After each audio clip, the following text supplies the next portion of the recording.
Hai, saya Andreas Maurer. Saya akan menceritakan dua kisah pertobatan lainnya, yaitu pertobatan seorang Kristen dan seorang Muslim.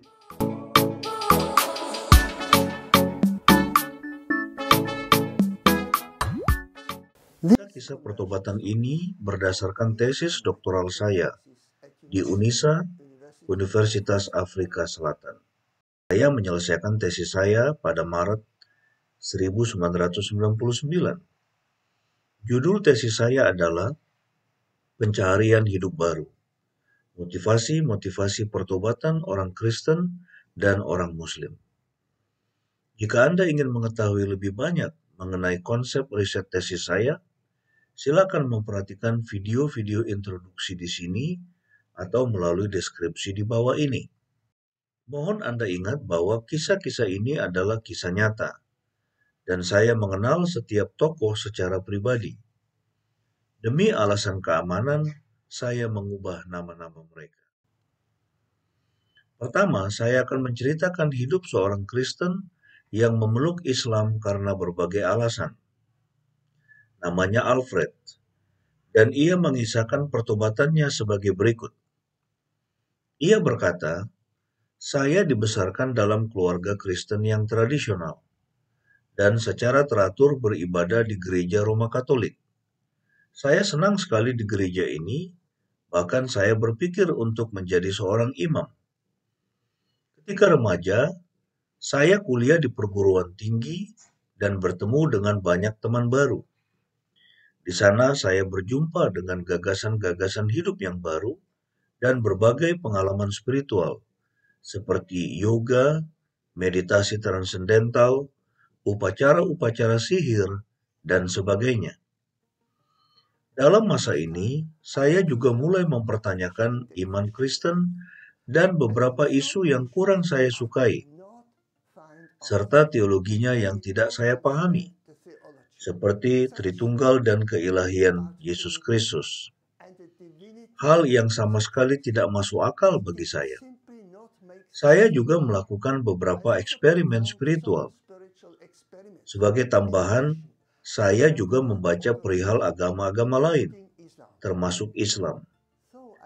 Walaupun pada awalnya saya tidak mengenal satupun orang Muslim, saya mempunyai akses kepada buku-buku Islami di perpustakaan umum setempat. Berbeda dengan kekristenan, saya dapat menerima semua keyakinan Islam karena nampaknya dapat dimengerti dan logis. Allah itu satu, para nabi dan malaikat. Saya juga mempelajari Hinduisme, tetapi sama dengan kekristenan, ada doktrin-doktrin yang janggal menurut saya dan tidak masuk akal. Sebagai contoh, Krishna adalah dewa. Setelah pendidikan saya selesai di perguruan tinggi, saya berjumpa dengan seorang Muslim yang sangat baik. Ia adalah anggota gerakan keyakinan. Ia menjelaskan keyakinannya kepada saya dan mengundang saya untuk menjadi seorang Muslim. Lalu teman Muslim saya itu mengajak saya ke masjid setempat. Di sana saya bertemu dengan lebih banyak orang Muslim. Saya bertemu berbagai jenis orang Muslim yang merupakan anggota dari berbagai kelompok. Ada orang-orang Muslim yang saya sukai, namun ada juga yang tidak saya sukai, karena mereka arogan dan tidak ramah. Tidak berapa lama, saya kemudian memeluk Islam. Walaupun saya belum banyak mengerti, dan ada orang-orang di masjid yang tidak saya sukai, akhirnya saya mengunjungi kelompok sufi yang berkumpul di rumah pemimpin mereka. Dan di sana saya sangat senang. Saya menjadi anggota kelompok mistik Muslim dengan praktik-praktik mistik sederhana yang saya laksanakan dengan sukacita. Nampaknya saya cocok menjadi seorang Muslim sufi. Sekarang, marilah kita menganalisa motivasi pertobatan seorang Kristen ini yang bernama Alfred, yang baru saja menceritakan kesaksiannya. yang menjadi seorang Muslim. Kita dapat mengidentifikasi dua motif yang saling berinteraksi dalam proses pertobatannya. Pertama, motivasi religius telah beroperasi sejak semula. Sejak masih muda, ia ingin mendapatkan pengetahuan religius. Alfred juga terlibat dalam eksplorasi secara aktif terhadap berbagai pilihan religius. Kegiatan-kegiatan ini mendorongnya semakin mendekat kepada Islam. Krisis Alfred adalah ia tidak mendapatkan jawaban dan tidak memahami beberapa pengajaran Kristen. Ini membuatnya mencari solusi spiritual lainnya. Kedua, motivasi afektif turut beroperasi untuk sejangka waktu lamanya. Dalam berbagai tahap, selama proses pertobatan, Alfred bertemu dengan pemimpin religius Islam, tetapi juga banyak orang di masjid. Orang-orang ini membuatnya terkesan dan mendorongnya semakin mendekati Islam. Dapat dikatakan bahwa persahabatan ini merupakan motivasi penentu yang membuatnya menyerahkan diri kepada Islam. Sekarang, marilah kita mendengarkan kisah lainnya. Aminah yang bertobat kepada kekristenan. Ia memulai kisah pertobatannya sebagai berikut. Ia berkata, "Saya dibesarkan sebagai seorang gadis Muslim, dan saya sangat senang berasal dari keluarga Muslim. Menjadi seorang Muslim nampaknya adalah hal yang normal. Dan saya menjalankan semua keyakinan dan pilar-pilar Islam. Saya juga belajar di madrasah secara teratur. Suatu hari seorang teman mengajukan pertanyaan berikut kepada saya. Bayangkan engkau mati hari ini. Kemana engkau akan pergi setelah itu?" Secara intelektual, saya mempunyai jawaban yang benar. Tetapi dalam hati, saya merasa tidak yakin. Dan karena merasa saya tidak mempunyai jaminan, saya mulai membandingkan Islam dengan kekristenan, dan saya bertanya-tanya, apakah Allah dalam Quran sama dengan Tuhan dalam Alkitab?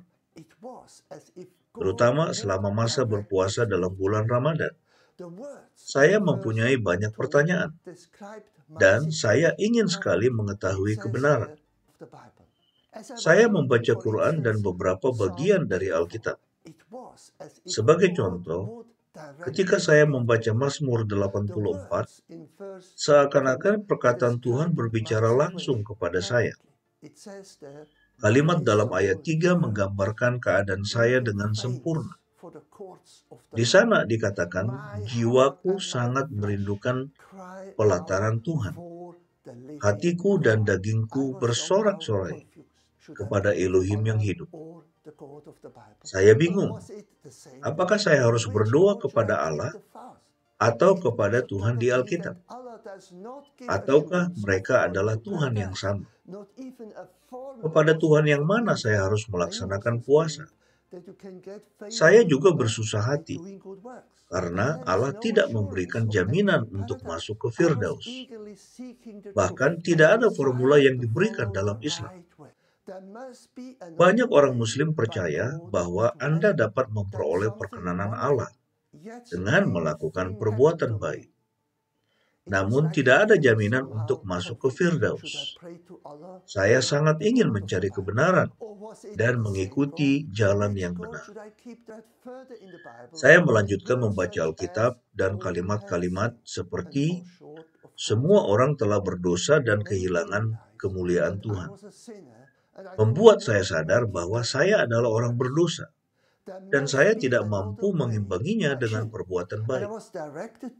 Kemudian, sesuatu yang indah dan aneh terjadi pada saya, seperti sebuah penglihatan, dan saya diarahkan untuk membaca dalam Alkitab, Yohanes 3 ayat 16. Di sana dikatakan, sebab Elohim sangat mengasihi dunia ini, sehingga dia telah mengaruniakan putranya yang tunggal, supaya setiap orang yang percaya kepadanya tidak binasa, melainkan beroleh hidup kekal. Ayat ini berbicara kepada saya, dan saya menyadari bahwa satu-satunya Tuhan yang sejati sedang berbicara kepada saya. Saya ingin maju dan menyerahkan diri saya, tetapi itu adalah sebuah peperangan rohani. Dengan pimpinan Tuhan, seorang wanita menarik tangan saya dan kami maju ke depan. Hari itu saya menyerahkan hidupku kepada Yesus dan menjadi Kristen. Itu adalah pengalaman yang baru, yang terasa aneh dan menyenangkan. Pertanyaannya, bagaimana saya harus menyampaikan kepada keluarga Muslim saya?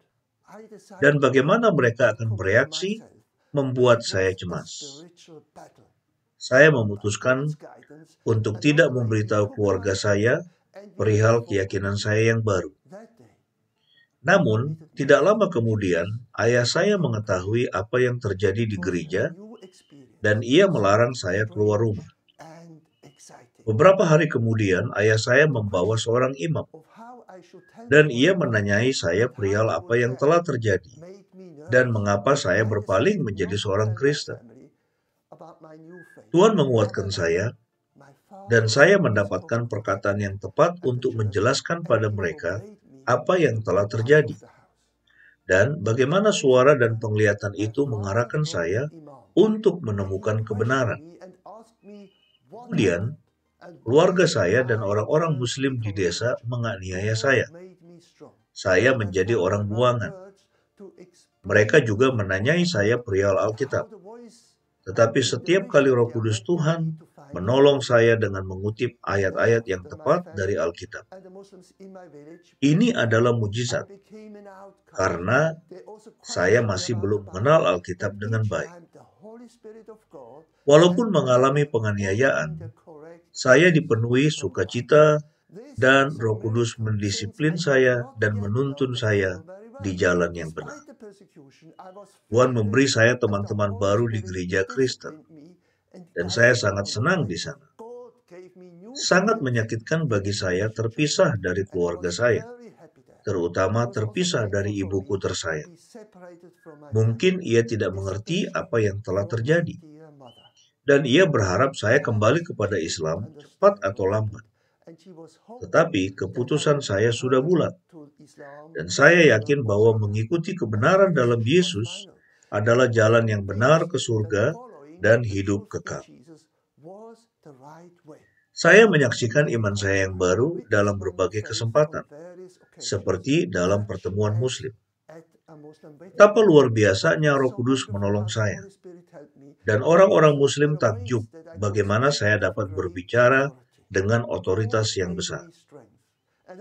Tuhan memberi saya kekuatan dan saya mengasihi saudara-saudara Muslim saya. Dan berdoa agar semua yang mencari jalan kebenaran akan menemukan kebenaran dalam Yesus Kristus dan Juru Selamat mereka. Sekarang para sahabat terkasih, mari kita menganalisa dan menyebutkan motivasi pertobatan wanita Muslim ini yang bernama Aminah yang telah menjadi seorang Kristen. Kita dapat mengidentifikasi dua motivasi yang saling berinteraksi dalam hidupnya. Pertama, motivasi religius.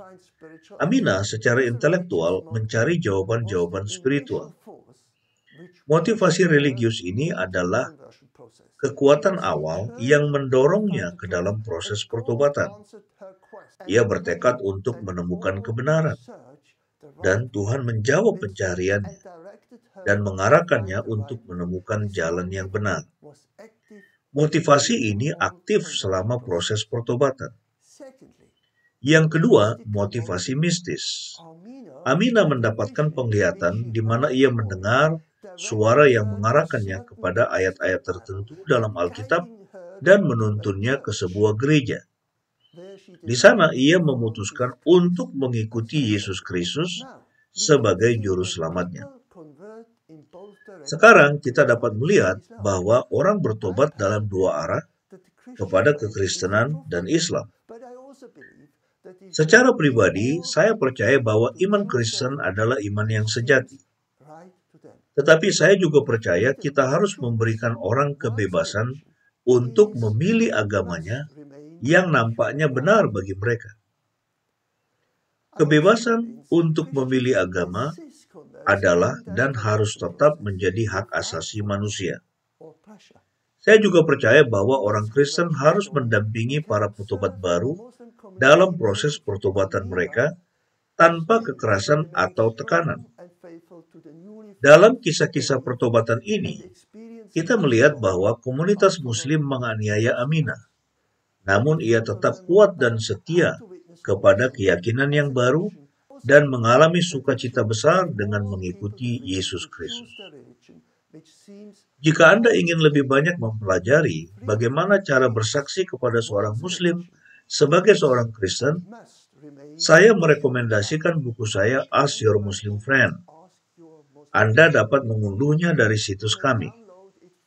Silakan subscribe pelajaran-pelajaran kami dan mendapatkan literatur-literatur kami. Jika Anda mempunyai pertanyaan atau ingin agar saya memberi pelajaran mengenai topik tertentu, silakan menuliskannya di bagian komentar. Sampai jumpa lagi. Semoga hari Anda menyenangkan dan Tuhan memberkati Anda.